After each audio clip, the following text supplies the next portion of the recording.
السلام عليكم ورحمة الله وبركاته.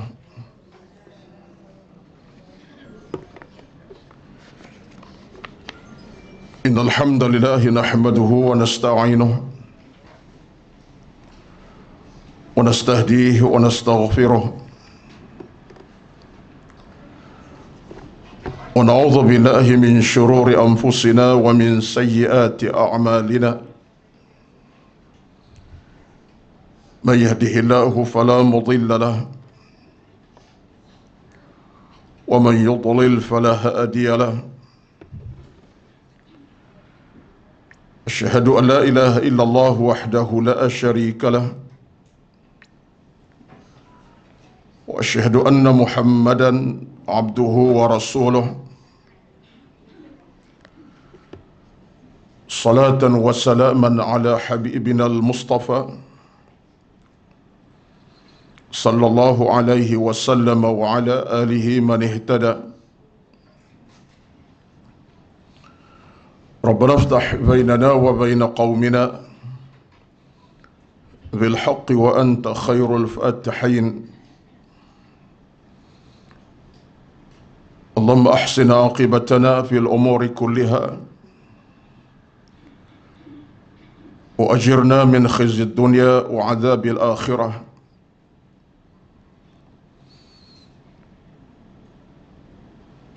اللهم زدنا ولا تنقصنا وأكرمنا ولا تهنا وأعطنا ولا تحرمنا وآثرنا ولا تؤثر علينا وارضنا وارض عنا برحمتك يا أكرم الأكرمين ويا أرحم الراحمين. اللهم أعنا على ذكرك وشكرك وحسن عبادتك.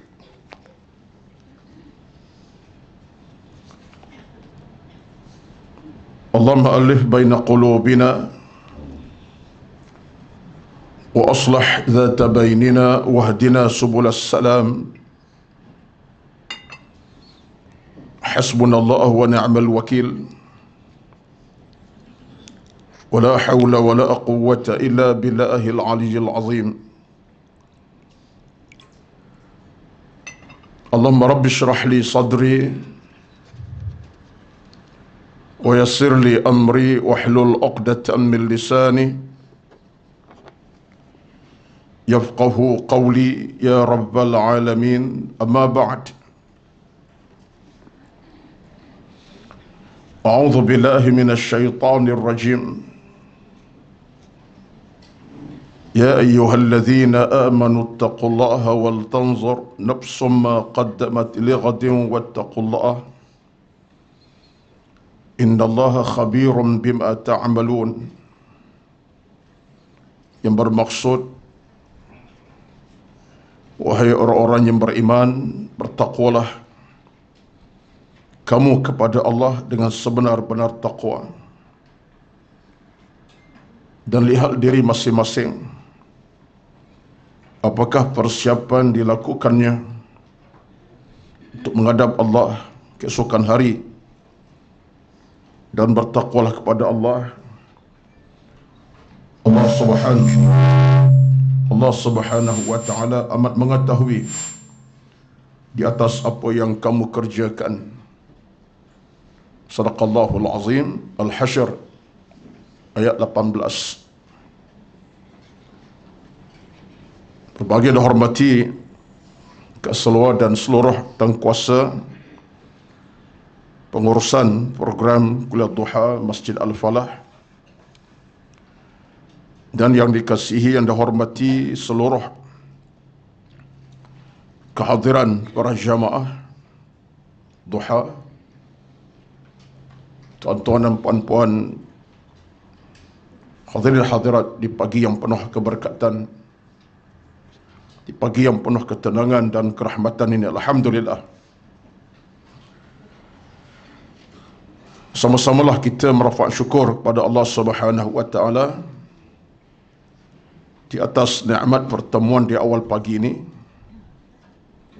yang pastinya pertemuan yang penuh dengan 1001 nikmat dan barakah daripada Allah Subhanahu wa taala, kerana yang bersama dengan kita adalah keampunan Allah bagi orang yang hadir ke majlis ilmu, dan pahala yang tidak ada tepinya bagi mereka yang berada di majlis yang seumpama ini. Dan jalan kita ke syurga Allah perluaskan di saat kita berada di majlis ilmu yang seumpama ini.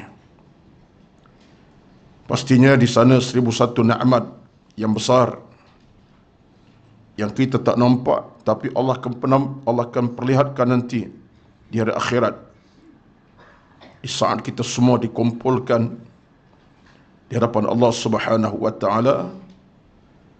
Allah akan tunjukkan semua amal-amal kebaikan kita.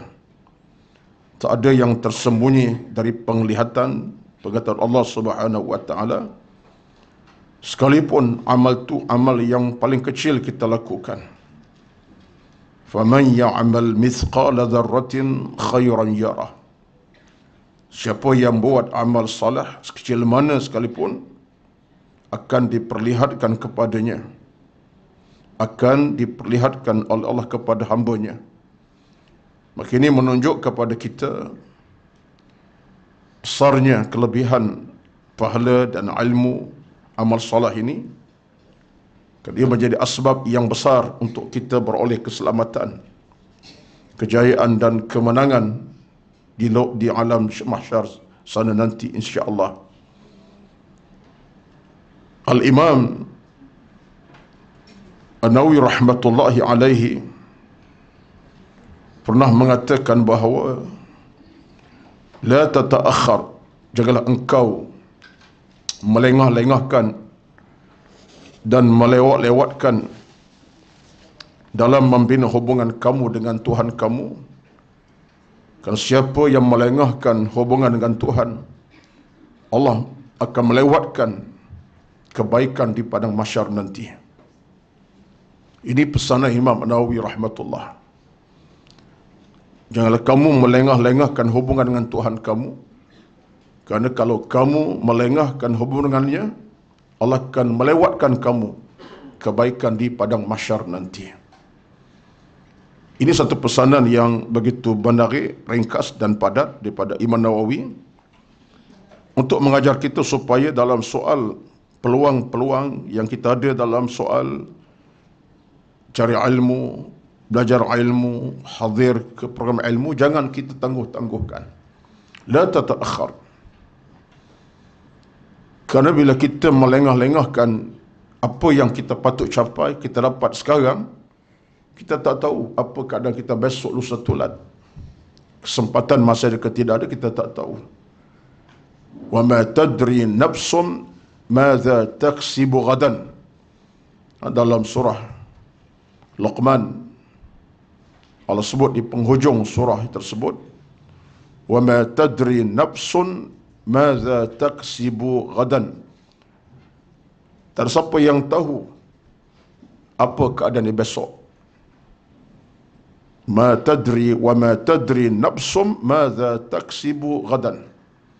Ini Allah punya peringatan kepada kita. Tak ada siapa yang tahu apa dia punya keadaan besok. Sehat, tak sehat, masih hidup, meninggal, dalam keadaan sehat ataupun uzur, kita tak tahu apa keadaan kita besok. Jadi kalaulah di saat Allah berikan rezeki, masa dan waktu untuk kita belajar, hadir, tapi kita tak menggunakannya, kita melengah-lengahkannya, benarlah kata Imam Nawawi tadi, Allah akan melengahkan urusan kamu di padang mahsyar nanti sana.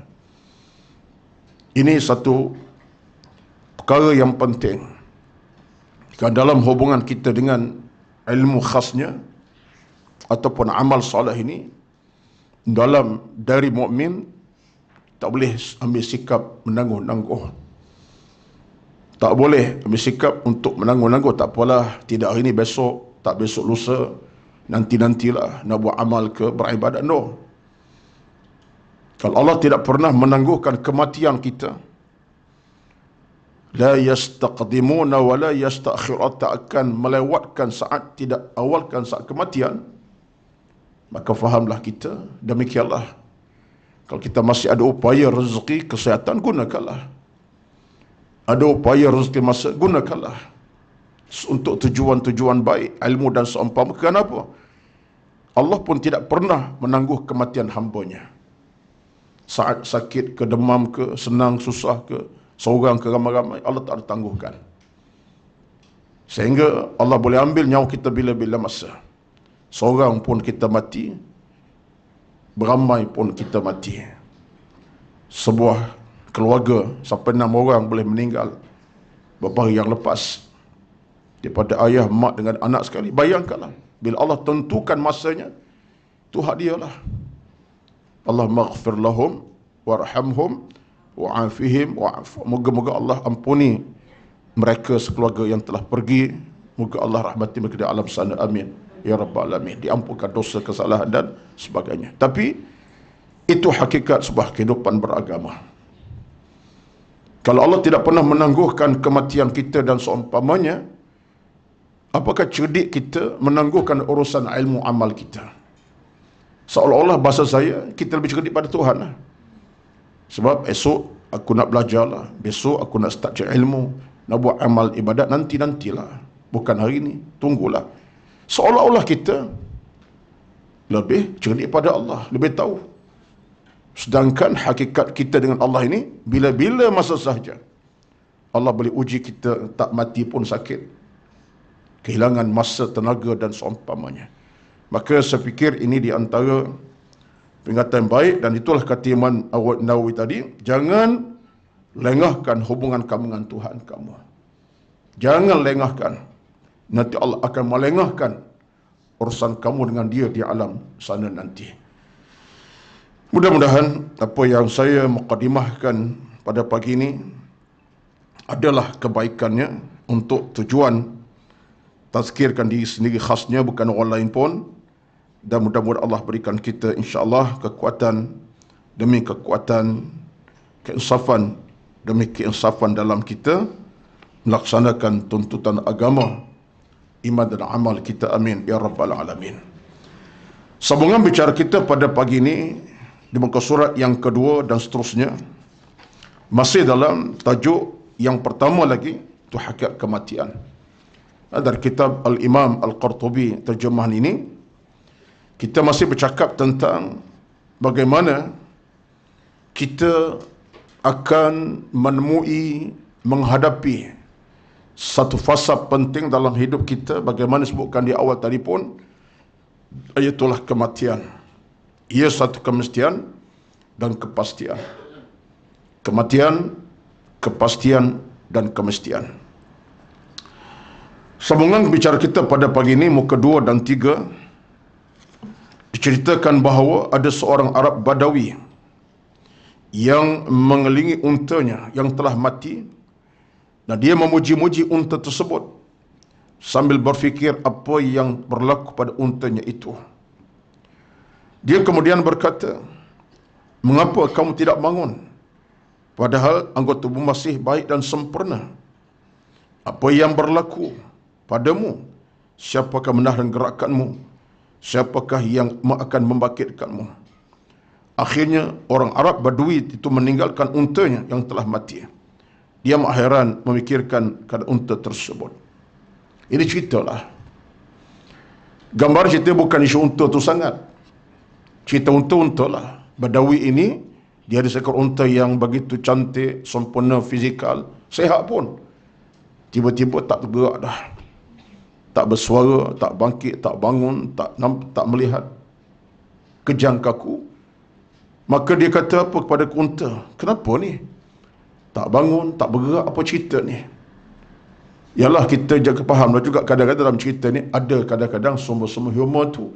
Mungkin Badawi ni orang kampung sangat, dia tak faham tentang soal kematian. Tapi nak cerita dalam cerita inilah bagaimana yang hidup akan akan mati. Unta yang bergerak, yang hebat, yang begitu segar bugar akan tumbang dan mati. Dan bila mati tak bergerak apalah. Demikian cerita ini sebenarnya ada serampang dua mata. Bukan isu unta sangat, tapi nak cerita kematian itu akan menamatkan segala-galanya. Mata yang celik, kitalah contohnya, yang nampak segala-galanya. Nampak hijau, biru, merah, putih, tengok atas bawah, nampak kenal orang. Masa sampai mata ni pejam, terpejam selama-lamanya. Tidak akan terbuka, dibuka lagi. Tak nampak apa dah. Demikianlah anggota badan yang lain, telinga, mulut, nyawa. Bila Allah ambil, segala akan tamat. Dan bila tamat, itulah kematian. Jadi cerita ini tuan-tuan lebih kepada ingatkan kita. Kehidupan akan sampai ketikanya dijenguk oleh kematian. Al-hayatu tabi'uha al-mautu. Kata Al-Imam Al-Ghazali rahmatullah. Al-hayatu tabi'uha al-mautu. Hidup ini diiring oleh kematian. Pasangan hidup, kematian. Al-hayatu tabi'uha al-mautu. Hidup ini akan diiring oleh kematian. Jadi seolah pasangan hidup, kematian. Jadi cerita ini menggambarkan bagaimana bila sampai masa tamat riwayatnya. Yang kedua, daripada cerita ini menunjukkan apa yang berlaku pada si Badui tadi. Bila unta dia dah mati, tak bergerak, dia tinggalkanlah. Dia tinggalkan. Ada maksud di sebalik cerita ini. Dah mati, ditinggalkanlah. Dia tak bergerak, tak bangkit, tak bangun, walaupun unta tu nampak segar, ditinggalkan. Itulah sebuah kehidupan kepada kita. Siapapun kita, tuan-tuan, puan-puan, bila kita dah mati, harga kita dah tak ada dah. Dari sudut fizikal kita, tak ada harga dah. Kepada diri kita satu hal, pada orang lain pun. Samalah seekor unta tadi, segar, bugar, boleh buat kerja macam tiba, dah bergerak, tak bangkit dah. Tuannya tinggal sajalah. Tinggal sepada mati. Demikianlah kehidupan kita sebenarnya. Sekalipun tuan-tuan dan saya, macam mana sihat badan, fizikal mantap, kental contohnya, tangan bergerak, kaki melangkah, mulut bercakap, suara ada, satu hari bila sampai kematian, apa harga kita pada masa itu? Saya sebagai contoh, saya buat contoh saya lah. Saya hidup, alhamdulillah hidup. Anak saya pun dekati saya, rapati saya. Pagi tadi pun makan bersama sekejap tadi. Sebelum yang lucu nak pergi melancong ke Langkawi dengan kawan-kawan, sempat bersalam-salaman, pesan memesan. Anak bongsu nak jalan, ya. Apalah kita bagi dia nak pergi Langkawi kawan-kawan, kejap lagi flight pukul 3. Sempat bersalam-salaman. Perlu bagi peringatan, jaga diri, jangan pergi tempat-tempat tak patut. Saya pun didoakan jalan baik. Seronok dengan keluarga. Tapi si saya, bila sampai saya Allah ambil nyawa, badan tak bergerak, kaki tak melangkah, mulut tak bersuara, mata tak melihat, apa harga saya pada masa itu? Anak nak simpan saya lagi. Anak nak simpan saya. Ini baba saya. Ini baba kami. Semenjak kami kecil, baba pelihara beri makan sampai sekarang. Nilai saya, tuan-tuan, bila dia mati, anak-anak berpakat buat apa? Bila nak mandi jenazah baba, bila nak kafan jenazah baba, bila nak solat jenazah baba ini. Dalam 3-4 jam, jenazah baba ini mula dikafankan, dihantar ke liang lahat. Tak ada seorang anak akan kata, seperti 5 anak saya, Abang Long ke, Kak Lang ke, Kak Long ke, kita jagalah dia, dah kita selama ni pun itu ke baba. Jagalah walaupun dah mati, ini baba kita. Tak. Anak-anak mula akan berkata, bila kita nak tanam jenazah baba ni, bila sampai masa batang tu tak ada harga lagi dah. Soal tak ada harga dah. Tak ada apa dah. Tak bersuara, tak bercakap, maka anak-anak berpakat dengan orang-orang keluarga, kita akan selesai urusan. Jenazah baba, kalau meninggal pukul 8, pukul 1 kita solat ramai-ramai di masjid keumpamaan tak kali Ahad. Maka tuan-tuan nampak tak cerita saya ni? Nilai, harga kita bila mati ni tak ada apa dah. Yang mungkin pada masa orang ingat lagi, tapi kalau ditakdir Allah Azza wa Jalla satu ketika kita mula dilupakan. Anak-anak pun dah setahun 2 tahun tak teringat pun kita. Walizubillah lah, dah berbelas tahun tak pernah ingatkan kita. Tak apa dah kita. Jadi inilah bayangan daripada cerita Badui ini. Sekalipun itulah unta yang cukup memberinya makna dalam hidupnya, bila dah mati dia pun tinggalkan. Sebab tak ada harga dah. Sebab itulah kena ingat, saya nak ingatkan diri saya sebab ada seorang ulama besar yang bernama Al-Imam Al-Hasanul Basri rahmatullah. Ini menarik. Apa kata sahabat dia kata, sekalipun kematian kita hadapi sehingga jasad kita dah tak ada nilai bagi orang ramai, sebab orang mati tak apa dah, tanam sajalah. Tetapi kata Imam Nawawi, kata Imam Hasan Basri, jangan kita lupai, sebenarnya selepas kematian itu lebih berharga bagi Allah Subhanahu wa taala. Apa maksud kata Hasan Basri?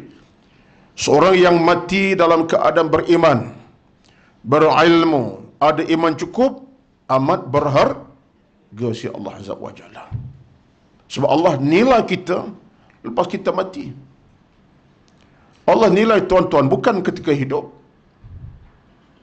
Nilai kita ni kata Imam Sabri selepas kita mati. Bermakna apa? Kalau kita mati sebut dengan iman lah, dengan ilmu, amal cukup, dengan amal yang cukup, amal ilmu cukup di dada, kita mahal tuan-tuan. Kenapa mahal? Sebab yang menanti kita adalah syurga. Kita mati, yang menanti bukanlah keluarga, anak-anak. Syurga menanti untuk menyambut kita nanti di padang mahsyar. Inilah tempat kamu, tibtum fadkhuluha khalid, masuklah dan kekal di dalam selama-lamanya. Kata Hasan Basri, dalam pandangan Allah Azza wa Jalla, harga orang mati itu mahal. Sebab dia mati dengan ilmu, dia mati dengan amal soleh, dia mati dengan pahala yang banyak, dia mati dalam beriman, mahal. Saya sebut ini sebab ini pandangan daripada Hasan Basri menarik. Dia kata kompas kita kena betul. Kalau kita ini dinilai dengan semata-mata warna dunia, harga kita mahal, hebat, kerana kita fizikal mantap, sado, cantik, menawan. Kalaulah dunia, kalaulah dikira kita kerana itu kita hebat, maka orang-orang yang tak ada upaya yang cukup, wajah tak cantik, fizikal tak lengkap, habis harga mereka di padang mahsyar. Tak ada harga lah sebab mereka tak cantik, muka tak, orang kata tak rupawan contohnya. Tapi Islam tak begitu. Islam pandang penghujungnya kehidupan bila kamu mati, beriman ke tidak. Sekalipun kamu dulu OKU, minta maaf, mata tak ada lengkap, tangan tak ada sebelah, kaki tak ada sebelah, dua-dua tak ada contohnya, tangan tak ada, tapi kerana dia mati dan beriman, dia berharga tak? Berharga insyaAllah. Bahkan pada pandangan zahir manusia, orang macam ni tak ada apa, orang pandang lekeh, takkan tangan tak ada, kaki tak ada, susah hidup. Tapi dalam pandangan Allah Azza wa Jalla, bila orang tu mati dalam berilmu, mahal. Sekalipun dia itu OKU masa hidup. Tengok tu, ini berasyik agama. Jadi kata Hasan Basri, sewajarnya lah kita sentiasa melihat harga kematian kita, biarlah satu harga yang mahal. Mahal macam mana? Kematian dengan ilmu, iman dan amal. Baik. Ini antara apa yang berlaku kepada Badui tadi, maka dia tinggalkan. Itulah ibaratnya. Sebenarnya cerita ini bukanlah soal cerita sangat, tapi di sebalik itu ada maksud yang tersirat di sebalik apa yang dua perkara tadilah. Baik. Ada pula penyair membacakan syair kerana melihat seorang perwira gagah mati di hadapannya. Okey. Saya nak baca syair ini ada dalam buku asal bahasa Arab, dan saya cuba dapatkan asal, sebab nas kita bahasa Melayu terjemah, tapi ada asal Arabnya. Saya akan baca. Ada pula penyair yang membacakan syair kerana melihat seorang perlu gagah mati depannya. Dia hebat, dia gagah, dia dikenali dengan kehebatan, tapi akhirnya mati. Apa kata penyair? Dengar dia kata apa. Ja'atuhu min qibalil manun isyaratun fahawa sari'an lil yadaini walil fami. Tanda kematian sudah menjemputnya. Terwujud dia dengan dia tangan terbentang dan mulut ternganga. Warama bimuhkami dhir'ihi wa birumahi wamtadda mulqakal fatiqil a'zam. Terwujud dia dengan baju besi, senjata yang masih terbang erat. Ia nak sebut macam mana penyair ini, dia bersastra sikit. Hebat orangnya, gagah orangnya, panglima orangnya, pejuang besar orangnya, pemimpin tentera dengan kekuatan senjata di tangan. Tapi akhirnya apa yang berlaku? Terbujur. Terbujur mana apa? Mati. Mungkin terbunuh, dibunuh. Tengah-tengah dia hebat itu, dia mungkin terbunuh juga, dibunuh oleh musuhnya. Secara logik akalnya, dah hebat, tak matilah. Senjata tangan, baju besi pula dia pakai, gagah dalam perjuangan. Tapi kata penyakit, ini syair, bukan hadis ni. Hadis mana ustaz? Tak ada, ini syair. Ya, terjemahnya ada, nas Arab ada, terbaca bahasa Arab. Ni ada saya bahasa Arab ni, saya bacalah. Terjemah depan tuan-tuan. Jadi penyanyi pun dia nak luahkan hak kematian macam mana. Segagah mana pun kamu pejuang, dengan tangan senjata di tangan, dengan baju besi, tak apa ini, terbujur dengan tangan terbentang, dalam keadaan mulut ternganga, dalam keadaan baju besi yang dipakai tercabut, senjata masih tangan tapi telah meninggal dunia. Apa kata dia lagi?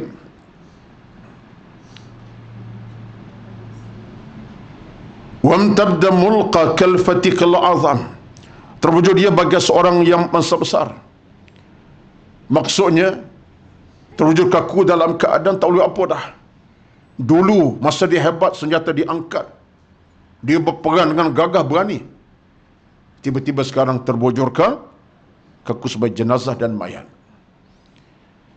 Luahan ini sebenarnya nak cerita kepada kita apa? Segagah mana pun kita, sehebat mana pun kita, semulia mana pun kita, sekaya mana pun kita, dan sebesar mana pun kemuliaan kita, kematian tak pernah kenal semua itu. Ini falsafah penting. Betullah kita kena faham hakikat sebuah kehidupan beragama. Kalau ada orang yang rasa dia mulia, dia hebat, gah, perkasa dalam soal kekuatan ke harta benda, ingat,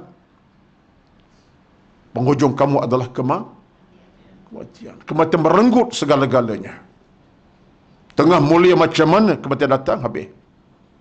Tengah kaya macam mana kematian datang, habis. Merenggut segala-galanya. Ini peringatan daripada penyair ini. Dia beri falsafah, beri peringatan seorang pejuang yang hebat itu. Satulah Nabi SAW. Ada satu ketika dalam fakta sirah dan sejarah baginda, sirah lah, bukan sejarah, sirah baginda SAW, Nabi diberitakan kematian pak saudaranya dalam satu peperangan. Minta maaf, sepupunya satu peperangan. Nabi diberitakan kematian sepupu dalam satu peperangan. Siapa ingat sepupu Nabi yang mati dalam medan perang? Ya? Ja'far bin Abi Talib. Terima kasih. Kalau Hamzah pak saudara, Ja'far abang kepada Ali bin Abi Talib. Mati dalam perang apa? Mu'tah di Jordan. Siapa yang pergi Jordan dapat tahulah lokasi peperangan itu di Mu'tah. Lokasi perangan dan kubur Ja'far, Abdurrah bin Rawahah, dan seorang lagi siapa? Zaid bin Harithah. Ini semua tahu lah kan ni. Tak ada ceramah. Okay. Itulah sebahagian daripada ilmu kita belajar. Baguslah, ingat. Ya. 3 panglima perang. Perang Mu'tah. Mengirimkan ke medan perang 3 panglima. Bayangkan. Bermula dengan Zaid meninggal, syahid. Disambut oleh Ja'far bin Abi Talib. Kemudian disambung oleh Abdullah bin Rawahah. 3 panglima semua meninggal. Dan paling teruk jenazah adalah Ja'far lah. Dipotong habis tangan kiri kanannya. Kemudian tentera dipimpin siapa? Mereka berpakat memilih Khalid Al-Walid, pemimpin yang keempat. Dan balik ke Madinah, tak dikatakan kalah, tak dikatakan menang akhirnya. Dan Khalid cerdik. Dia tahu dalam situasi tentera Islam dah mula rasa penat, letih, 3 panglima mati. Ialah secara moralnya, tentera tu rasa susah hati jugalah. 3 panglima ni meninggal, syahid. Tentera rasa semacam down lah juga. Khalid bijak. Dia terus kejap, dia ajak, jom kita keluar daripada perang, kita balik. Itu bukan kalah. Ulama kata kalah dalam menang. Menang dalam kalah. Tak kalah total, tak menang total. Khalid cerita Khalid. Ja'far bin Talib radhiyallahu anhu. Riwayat sebut ini. Saya baca dah lama daripada satu bacaan kitab sejarah sirah sekali. Bila Nabi dengar khabar sepupunya Ja'far meninggal syahid dalam medan perang dan diberitakan dipotong tangan kanan kiri oleh musuh. Dah mati dipotong pula. Tuan-tuan bayangkanlah. Kita boleh nak bayangkan kejahatan musuh bila sampai betul-betul dia melampau. Akhirnya satu wording disebut dalam hadis, dalam kata Rasulullah, hal kematian. Pertama, Nabi duka cita. Duka cita bukan setakat kerana Ja'far meninggal syahid, tapi kerana panglima sebelum pun meninggal, Zaid bin Harithah. Apalagi Zaid pada masa itu dianggap sebagai orang pendekat Nabi, dianggap oleh orang ramai sebagai anak Nabi, anak angkat Nabi lah, semua kenal. Lalu Nabi sebut kepada sahabat-sahabat di Madinah, Nabi tak begini, tapi ya wahyu sampai. Nabi SAW, Ja'far telah wafat syahid di medan perang. Lalu kata Nabi, dan riwayat ini dibaca sebut dalam kitab sejarah peperangan Al-Qital dalam Islam. Sepatah Nabi kata, ni sebuah kematian. Kata Nabi SAW pada sahabat ramai di Madinah, sesungguhnya kekuatan, kehaibatan, keagungan manusia itu Allah yang punya. Allah yang punya kehaibatan, kekuatan, keagungan manusia, Allah punya. Nabi nak kait dengan siapa? Hebat Ja'far. Panglima hebat tuan-tuan, panglima tak hebat. Medan perang pula tu. Tetapi semua keagungan, semua kekuatan, kemuliaan milik Allah Subhanahu wa taala. Takkan ada kekal selama-lamanya, melainkan sampai masa kembali pada Allah. Nabi menangis, sedih. Tapi Nabi bersabar. Bila Nabi ingat sebab itu Nabi bersabar. Rupa-rupanya Nabi sebut kepada kita bahawa segala kemuliaan, kekuatan, keagungan itu milik Allah. Dan bila sampai, akan kembali manusia kepada Allah. Nabi sedih. Nabi hibur di atas kematian sepupunya, tapi Nabi kekal dalam kekuatan sebab Nabi tahu milik Allah Azza wa Jalla. Saya bercerita sebab nak kait dengan cerita daripada syair ini. Pengarang pun kata seorang panglima yang besar tumbang, dibunuh terbunuh. Jadi kalau kita boleh ambil cerita sebab beratan, apa maknanya? Maknanya kita ni macam mana pun keadaan, kalau kita mulia sangat di kalangan manusia, mulia, orang agungkan kita, muliakan kita, nama di kita dijulang, diangkat, penghujungnya apa? Kematian menanti. Kita hebat, kaya raya, dan kita megah kekayaan kita, kemewahan dan keagungan kita kerana harta kita banyak. Akhirnya kematian datang juga. Yang lebih kita rasa lagi, apa dia? Kekayaan yang kita miliki macam mana banyak sekalipun, bila mati, dah jadi hak orang lain. Itu pasti. Menjadi benda yang faraid pada orang dah. Yang tinggal kepada si mati, amal si mati. Kekayaan, kemegahannya jadi hak orang dah. Ini peringatan yang benar-benar sebenarnya lebih kepada soal nak ingatkan kita sebenarnya. Kita kena jiwai. Itulah hal kematian kita kena kaitkan dengan apa kita miliki. Sebab manusia kadang-kadang minta maaf sebut gagal untuk ingatkan mati sebab apa?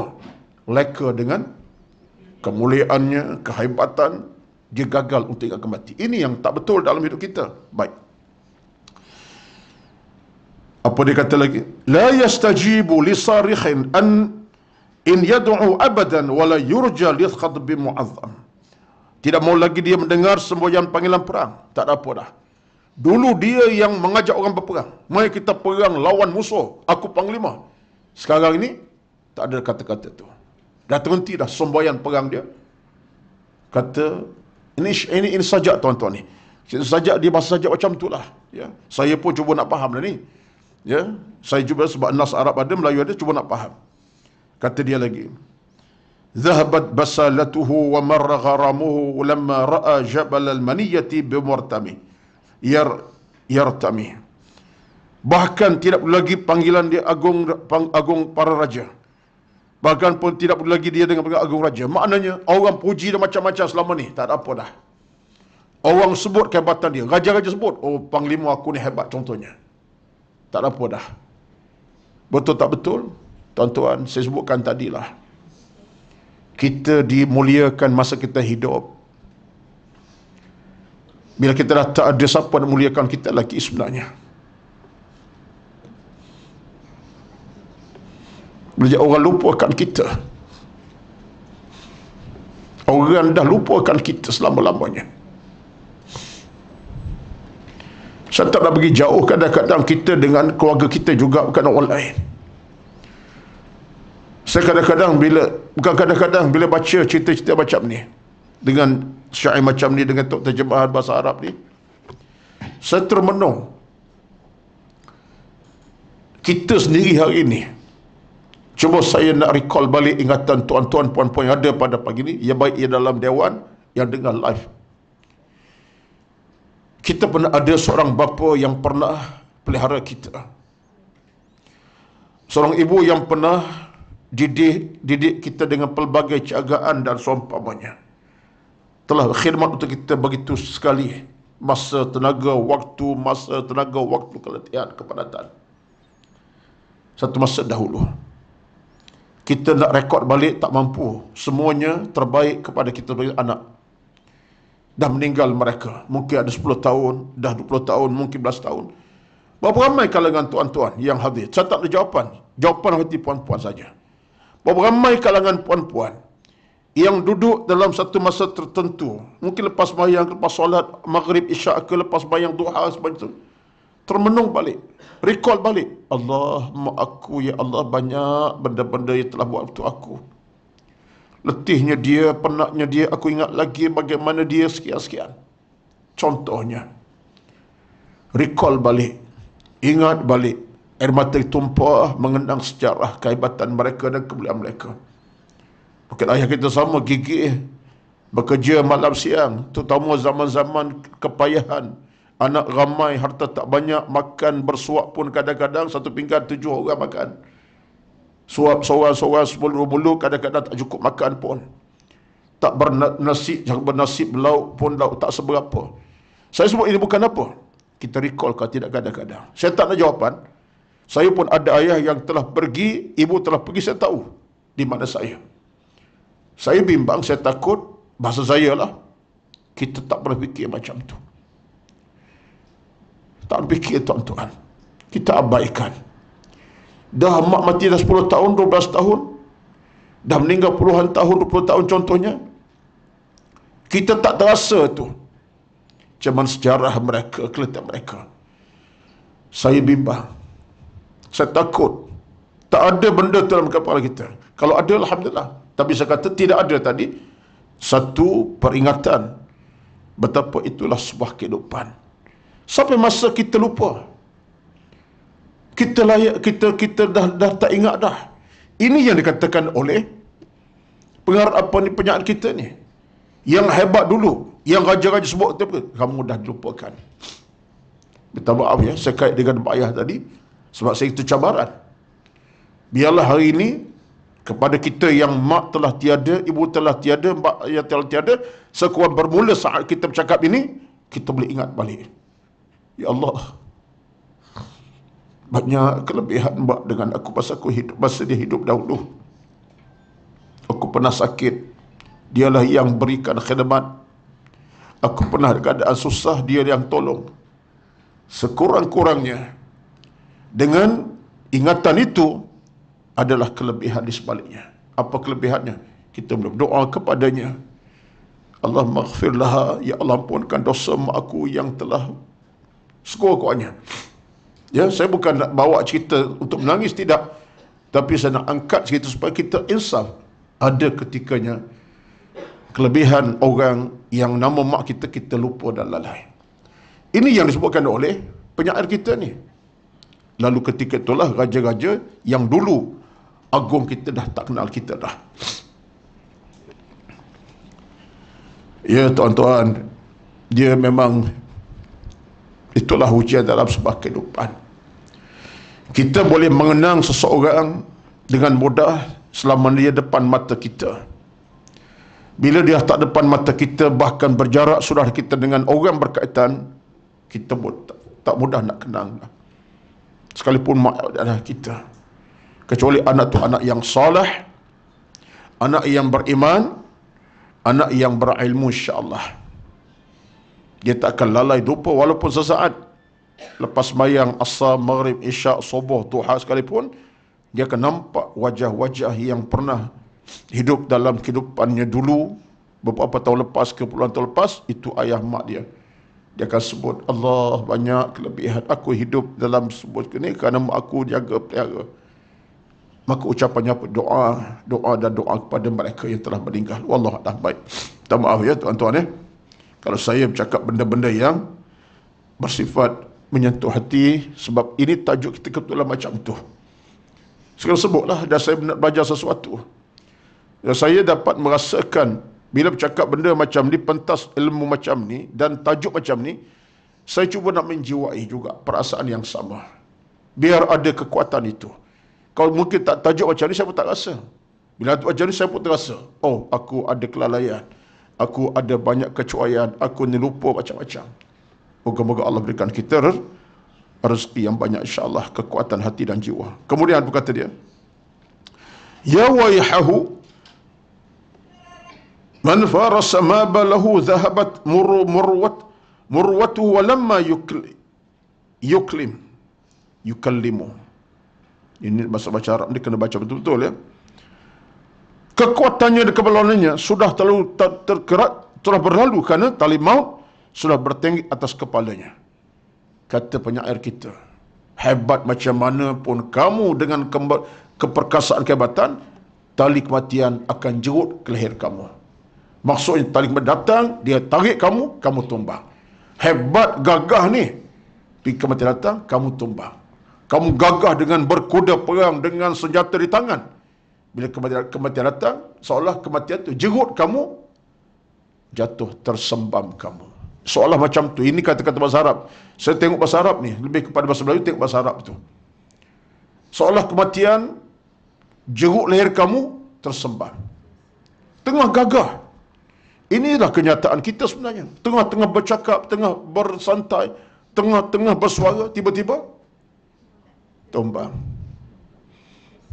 Berlaku kematian menumbangkan kita. Tengah-tengah duk makan, minum sama keluarga, cucu ramai depan kita, tiba-tiba tersedap sejap, dalam 2 saat, tumbang, meninggal. Dalam kenderaan kita tengah bersama anak-anak, mungkin tengah bergurau senda, baru makan di hentian, kemudian naik kenderaan, tengah-tengah seronok santai, tiba-tiba datang kematian mengejut, sekaligus semuanya meninggal. Contohnya lah, itulah hakikatnya. Kematian merenggut manusia bila-bila masa. Tengah-tengah perkasa, kepahlawanan hebat, tali maut sudah tinggi di atas kepala. Seolahnya tunggu masa untuk jauh leher kamu. Diguna bahasa tinggi tuan-tuan ni.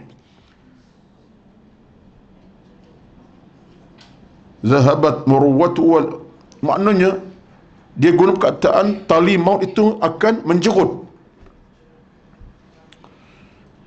Dia orang sajak ni macam itulah ya. Tinggi bahasanya. Kemudian ya, apa gerangan yang kepada dirimu wahai pahlawan, keperkasa sudah hilang.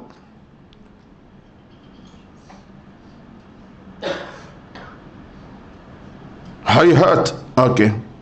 Hai wahai hakum amrul ilah, wallahu yaqdi bil qada'i al muhkami. Keperkasa terhilang, bahkan kamu tidak dapat bercakap lagi. Berarti bukan berita khabar dapat ini. Maksudnya apa? Bila sampai masa kekuatan hilang, kamu tak bersuara lagi dah. Kamu sebagai panglima, dengan mungkin takbirnya, mungkin dengan ajakan serang, lawan, jangan putus asa, contohnya suara yang begitu gagah, perkasa, tiba-tiba suara tu hilang. Tak ada ucapan, tapi kata ini bahasa penyair kita. Dikata apa lagi?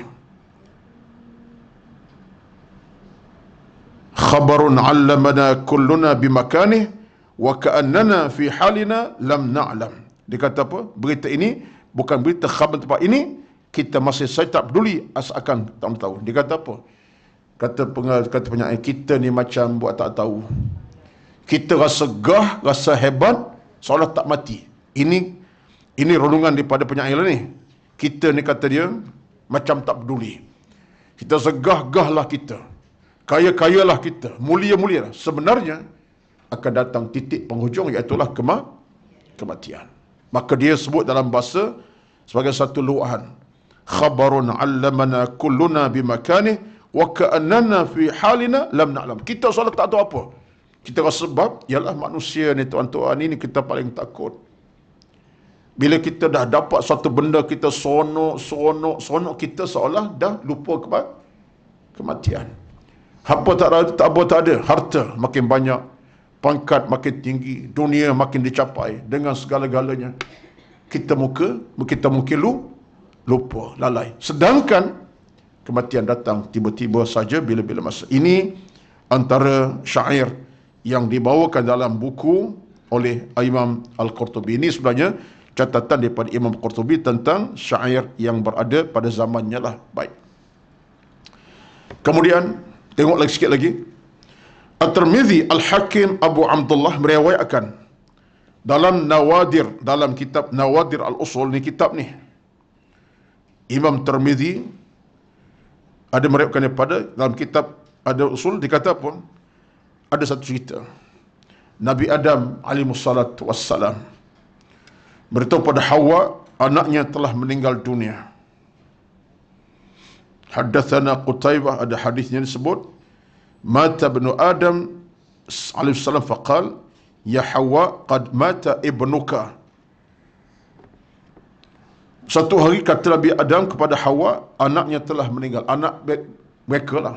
Ini tak sebut nama ya. Nama sebut, tapi salah seorang anak Nabi Adam meninggal. Dalam keadaan Hawa tak tahu. Hawa tu siapa? Isteri Adam, mak kita lah ni, bonda kita lah ni. Ini kita berada dengan Hawa, bonda dan ayah kita, tok kita ni. Lalu Nabi Adam kata kepada Hawa, dia kata apa? Wahai Hawa, ya Hawa, mata ibnuki, telah mati anak kamu dan anak akulah. Ketika itu, lalu dia berkata, Hawa bertanya kepada Nabi Adam, wal mal mautu, apa dimaksudkan ke meninggal dunia, mati itu apa dia? Jadi mungkinlah daripada situ fakta kita boleh fahamlah cerita ini dalam keadaan mungkin Hawa radhiyallahu anha tidak berapa stabil, mungkin ingatannya, kekuatannya dalam situasi bila terima anak kematian, mati anak tu dia mungkin hilang fokus. Ditanya Nabi Adam, apa dia yang dikatakan mati itu wahai Adam? Ini dalam cerita lah ni puan-puan. Ada nas daripada kitab Nawadir Al-Usul. Kitab itu Nawadir Al-Usul tu kitab Arab lah ya. Lalu Kata Nabi Adam kepada Hawa, la ya'kulu wa la yashrab. Dijawab dengan mudah. Nabi Adam kata, wahai Hawa, meninggal itu maksudnya tak ada makan, tak boleh minum lagi dah. Tidak minum dan tidak makan. Wala yaqum wala yaq'ud. Dia tak boleh bangkit dan tak boleh duduk. Itulah kematian. Maknanya kematian maksudnya makanan terputus, minuman putus, duduk pun tidak, bangun pun tak boleh dah. Jasad terbujur kaku sebagai mayat. Nabi Adam, tuan-tuan, dalam cerita ini, yang saya fahamlah, saya cuba nak memahami cerita Nas bahasa Arab asal ni, cuba nak bawa peringatan kepada kita hal kematian tadilah. Sebelum mati manusia makan, minum, duduk, bangun, berbicara, berjalan, macam-macam. Tapi kematian akan menutup semua itu. Kematian mengejut dalam maksud datang kekuatan makan, minum, bangun, bangkit, duduk dah tak ada dah. Seolah-olahnya kematian akan menutup segala nikmat yang kamu ada dalam hidup ini. Kita nak fikir tak boleh, tuan-tuan. Tapi itulah kenyataannya. Macam mana Allah Subhanahu wa ta'ala dengan kuasanya, dengan keagungannya, dengan kehebatannya, dengan kemuliaannya, padahal manusia keadaan bersuara, bercakap, duduk, bangun, makan, macam-macam, tiba-tiba bila mati sekaligus tak ada dah. Diambil roh ini sampai tahap satu saat itu semua terhenti. Ini semua kuasa Allah Subhanahu wa ta'ala. Kita payah nak pandang orang lah. Saya bila baca cerita ini daripada Nafs Arab dan tengok terjebak di sini, kita letak kita di tempat kata-kata Nabi Adam ini. Macam mana aku di satu hari akan datang dalam keadaan aku boleh bercakap, boleh bangun, duduk, boleh makan, minum, boleh pegang jamah, boleh bersuara, boleh melihat. Tiba-tiba aku mati sahaja, semua terhenti secara total. Jam yang sama mata tak melihat. Jam yang sama mulut tak bersuara. Jam yang sama kaki tak melangkah. Jam yang sama semua selesai. Ini adalah tanda apa, tuan-tuan? Kekuatan, keagungan Allah dan kebesarannya. Jadi kalau kita fikir macam tu, renung macam tu tentang kita kematian, kita nak apa lagi, nak sombong apa dalam hidup ini? Allahu Akbar. Siapa yang ada pengalaman dekat dengan orang meninggal, lebih terasa kalau kita nampak orang meninggal macam mana. Saya ada pengalaman peribadi dengan bonda saya, mak saya. Saya masih ingat sampai hari ini, 2013, 10 tahun lepas, jam 5.40 pagi lebih kurang, dapat hampir subuh pagi di kata hospital Macang, Kelantan. Macang. Saat penghujung, ketika mata masih melihat, walaupun mulut tak bercakap, denyutan masih ada, tangan masih dapat rasa pegangan, doktor datang sebab dah sampai tahap nazak tu. Datang segera, doktor buat beberapa rawatan, segera depan atas katil, dan saya berada di tepi katil dalam keadaan pegang jasad ibu saya.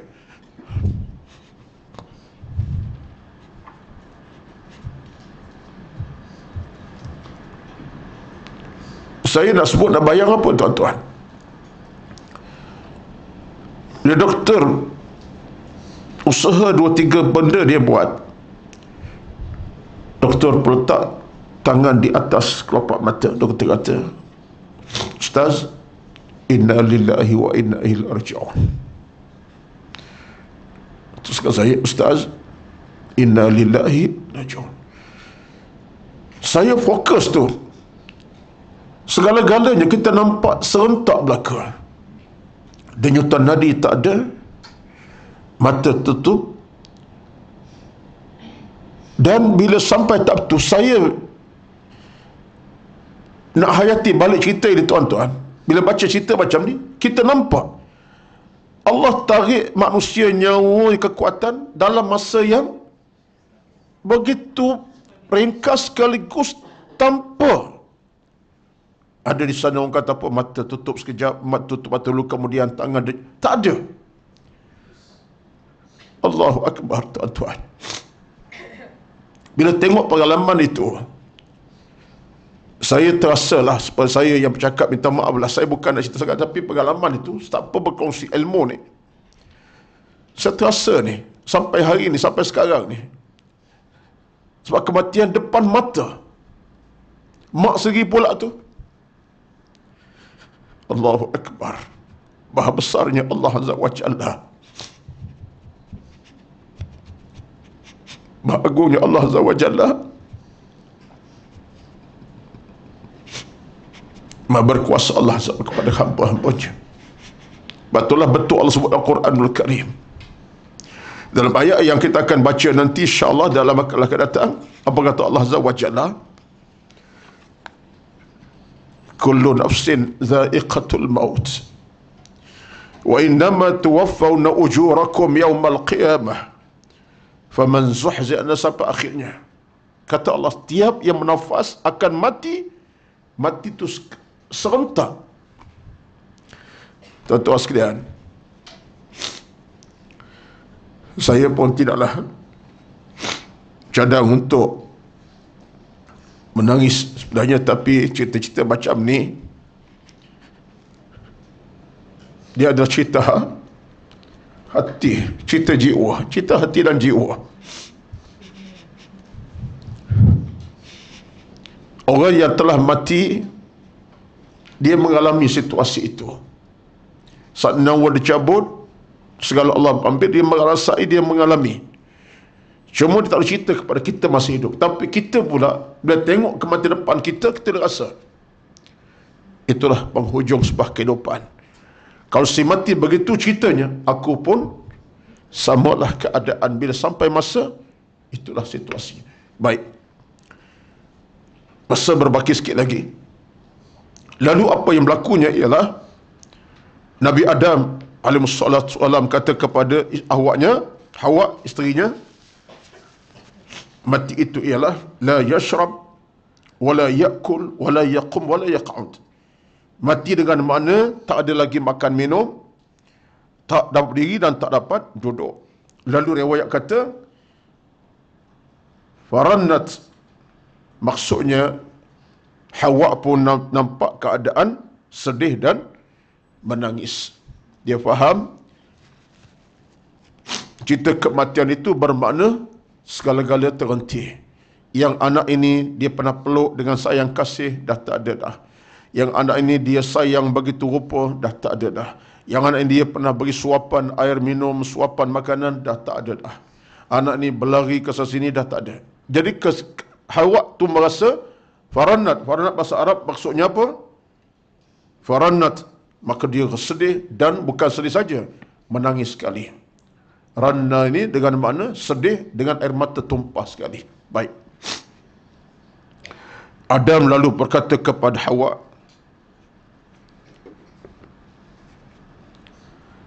alaika ranna wa ala banatika ana wa bani minha bara. Maksudnya, kamu dan anak perempuanmu berhak menangisinya, sedangkan aku adalah tidak perlu menangisinya. Maksudnya Adam kata kepada Hawa, engkau berhak menangis sebab itulah anak yang kamu kandungkan, pelihara, kamu besarkannya. Aku memahami kematian itu akan datang, aku bersabar. Ini nak cerita Nabi Adam, dia rasa dia mesti bersabar. Sebab yang pertama kita kena faham, ini pun cerita yang saya cuba semak dan beberapa tulisan yang lain, kata ulama, Peristiwa ini peristiwa yang ada sejarahnya. Nabi Adam, makhluk yang pertama diciptakan. Hawa datang daripada tulang rusuk Nabi Adam, dicipta dari Adam. Jadi dalam hal kematian, dalam hal macam ni, Hawa tak ada pengalaman menghadapinya. Tapi Nabi Adam sebagai makhluk pertama, Allah ajar kepada baginda kesabaran, bertahan diri, keadaan bersabar, faham? Ini hikmatnya. Maka Nabi Adam bila dia kata macam ni, kamu berhak untuk menangis sebab kamu sebagai ibu yang pelihara, yang itu macam-macam, tapi aku ni kena bersabar. Maksudnya aku kena bersabar lebih dari kamu. Kalau aku ni menang macam kamu, tak ada beza lah. Jadi ini semua ada fakta sebaliknya, saya tidak nak detailkan, tapi kerana Nabi Adam dan Hawa ini makhluk pertama Allah cipta, maka sejarah daripada sudut kehidupan mereka berdua tak panjang mana lagi, kematian itu mungkin mengajar kepada Hawa dengan air mata dan seumpamanya. Tak apalah, itu cerita yang kita rasa tak perlu kita nak detailkan panjang. Tapi kesimpulan untuk hari ini, tuan-tuan sekalian, sebelum kita buat tajuk yang lain, ialah bahawa secara tuntasnya tajuk kita sebelum ini kematian, boleh kita sebut dengan bahasa ringkasnya, kematian adalah kepastian dan kemestian. Kematian akan menutup segala-galanya dalam hidup ini, kerana kematian milik mutlak Allah Subhanahu wa taala. Tak ada kekal abadi selama-lamanya. Sehebatan mana, hebat mana masa sekalipun, bila kematian datang, habislah kehebatan. Hebat harta, hebat dengan pangkat, hebat dengan rezeki, hebat dengan kekuatan, sampai ada kekuatan senjata tadi, panglima perang tadi, pun bila sampai masa matilah dia. Maka marilah sama-sama kita ambil peringatan, mudah-mudahan kita sentiasa ada kekuatan dalam hati untuk hadapi kematian dengan sebaik-baik hadapi. Caranya dengan cara apa? Kita terus beriman dan beramal, berilmu kepada Allah Subhanahu wa taala, dan kita harap satu perkara, kematian kita dalam rahmat redha Allah Subhanahu wa taala, bukan kematian dalam kebencian, dalam kemurkaan Allah Subhanahu wa taala. Wallahu alam. Itu sekadar pertemuan kita pada kita akan sambung nanti tajuk yang kedua seterusnya dalam kuliah akan datang. Wallahu alam. Aqulu qawli hadza, astaghfirullahal azim li wa lakum wa lisairil muslimin wal muslimat fastaghfiruh. Ghafurur rahim. A'udzu billahi minasy syaithanir rajim. Bismillahirrahmanirrahim. Alhamdulillahi rabbil alamin. Wassalatu wassalamu ala sayyidina Muhammad wa ala alihi wa ashabihi ajma'in. Allahumma inna nas'aluka ridhaka wal jannah. Ya Allah, ya Tuhan kami, mohon kami kepadamu redha-Mu dan syurga-Mu. Allahumma ahina bil iman, hidupkan kami dalam iman. Wa amitna bil iman, dan matikan kami dalam keimanan. Allahumma ighfir lana dhunubana, ya Allah ampunkan dosa-dosa kami. Wali walidina, dosa ibu ayah kami, kama rabbauna sighara, bagaimana mereka didik kami daripada kecil hingga dewasanya kami. Allahumma zayyin qulubana bil iman, hiasilah hati-hati kami dengan iman. Allahumma zayyin ma'arifatana bil iman, ya Allah berikan kami kema'rifatan, keilmuan dengan iman. Allahumma ahsin aqibatana fil umuri kulliha, ya Allah permudahkan semua urusan-urusan kehidupan kami. Rabbana atina fid dunya hasanah, ya Allah ya Tuhan kami, mohon kami kepadamu ya Allah dunia yang bahagia membahagiakan kami, wa fil akhirati hasanah, akhirat yang bahagia membahagiakan kami, wa qina azaban nar, ya Allah Tuhan kami jauhkan kami dari azab api neraka yang membakar-bakar, menakutkan kami. Wassallallahu alaihi wasallam Muhammad, walhamdulillahi rabbil alamin. Taqabbalallahu minkum, taqabbal ya karim. Wassalamu alaikum warahmatullahi wabarakatuh.